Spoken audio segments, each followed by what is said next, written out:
Sino na ba sa inyo yung kailangang apply at bumabagsak ng ilang beses sa application? Meron ba sa inyo?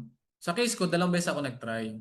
Yung una, way back 2012, nag-apply ako. 17 years old ako noon, apply ako sa PNPA. Nung pumasa ako ng neuro, mag-medical na sana ako, PFT, and final interview. Hindi ako tumuloy. Bakit?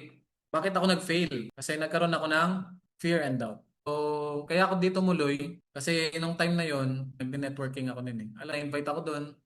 So, nagkaroon ako ng doubt and fear. Sabi nila, mahirap dyan. So, kumbaga na-discourage ako. Kaya hindi ako tumuloy. Paano nyo ba lalabanan ng fear and doubt? Ang tao, natural instinct niyan is merong fear and doubt. Pinaka sagot dyan, subukan mo lang ulit. Way back 2016, sumubok ako ng ibang course. Political science ako. Sabi ko, babawi ako. Then, nag-take ako ng civil service. And one time, habang tumatambay ako sa labas, kasama ko yung barkada ko. Hinaya niya ako ulit mag-PNPA. Sabi ko, hindi na. Baka frustrated na yung mga magulang ko.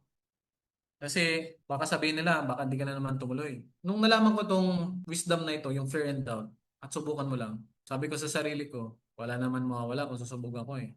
Actually, ang bala ko lang talaga nun is civil service. Trinay ko lang ulit mag-PNPA exam. And luckily, nakapasa ako. Nung nakapasa ako, mas natuwa pa ako nung civil service. Yung PNPA, parang bumalik ba yung dati na baka ma-frustrate sila sa akin. Pero hindi, sinubukan ko lang talaga. Sinabihan ko yung magulang ko that time, subukan ko lang. Maniwala kayo sa akin, talagang itutuloy ko na ito. And nandito ako ngayon sa harap niyo.